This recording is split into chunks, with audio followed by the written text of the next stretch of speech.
සුබ දවසක් ඒවා ඉතින් ආදරණීය යාළුවෝ සියලු දෙනාටම ඔන්න අද මම ඔයාලට කියලා දෙන්න යන්නේ කොහොමද අලටොපි හදාගන්නේ කියලා.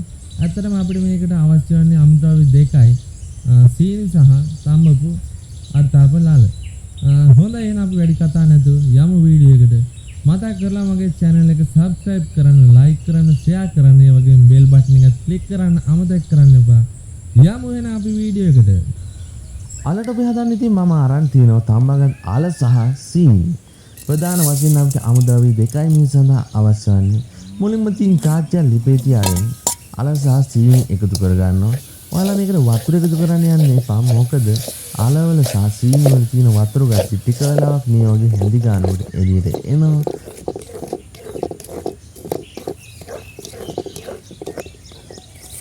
අපි මේ වෙලාවේදී තරහගත් එනසල් ඇට කිහිපයක් එකතු කර ගන්නවා. ඔයාලා වැනිලා එසෙන්ස් එකතු කරනවා මේ වෙලාවේදී එකතු කරන්න. මේකට පොඩි ලුණු රසයක් අවශ්‍ය නිසා මේ වගේ ලුණු ස්වල්පයක් එකතු කර ගන්න.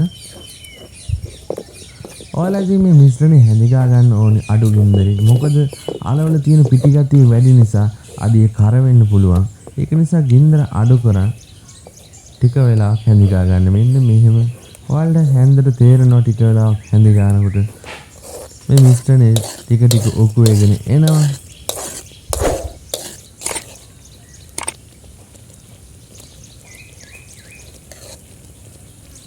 තව ඉතින් ස්වල්ප වෙලාවකින් අපිට අලටොපි කපා ගන්න පුළුවන් පදමට මේක හැඳි ගා ගන්න පුළුවන්. මෙන්න මේ විදිහට අඩිය කර වෙන්න දෙන්නේ නැතුව හොඳින් ඔයාලා වටේ තියෙන සීනි ටිකක් අරන් අලවම් කරගන්න.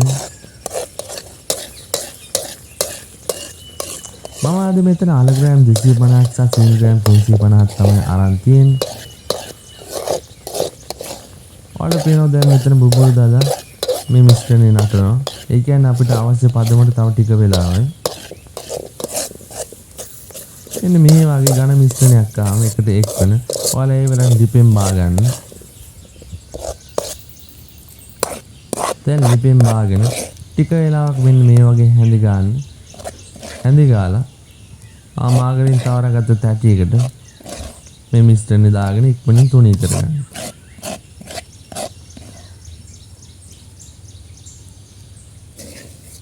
මේක ඉක්මනින්ම හයි වෙන්නේ. ඒක නිසා ඔයාලා කලබල වෙන්නේ නැතුව තුනී කරගන්න ඉක්මනින්. කෙසල් කොලයක් හරි නැත්නම් ලන්සීට් එකක් වගේ දෙයක් පාවිච්චි කරන්න. නැත්නම් තෙල් කඩදාසියක් වුණත් හොඳයි. ඔයාලා ගෙදර තියෙන දෙයක් අරන් මේක තුනී කරගන්න. ස්පැචුලා එකක් තියෙනවනේ. ඒකමත් පුළුවන් මේක කරගන්න.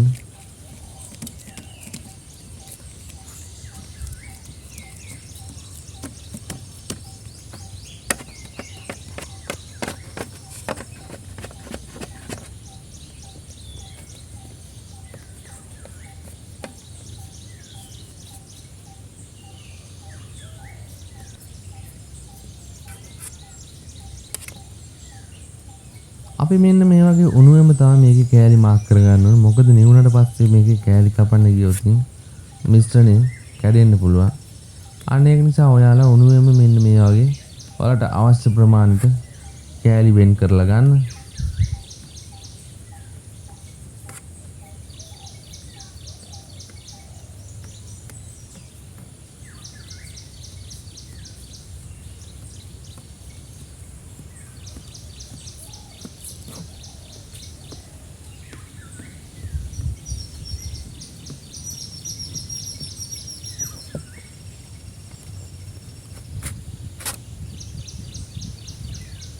දැන් ඔයාලට පේනවා මේ මිශ්‍රණය පොඩ්ඩක් පාටත් වෙනස් වෙලා මේ විනාඩි 15කට පස්සේ තමයි මම මේ අරන් ආව කෑලි වෙන් කරගන්නේ.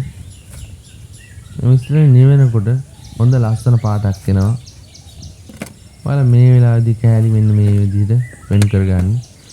දැන් හොඳින් හයි වෙලා තියෙන්නේ. ඒක නිසා කිසිම අපහසුයක් නැහැ. ලේසියෙන් මේ වගේ කෑලි වෙන් කරගන්න පුළුවන්.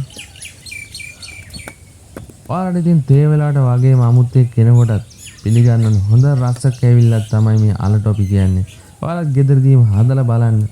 මගේ වීඩියෝ එක හොඳයි නම් channel එක subscribe කරන්න, ඒ වගේම like කරන්න, share කරන්න.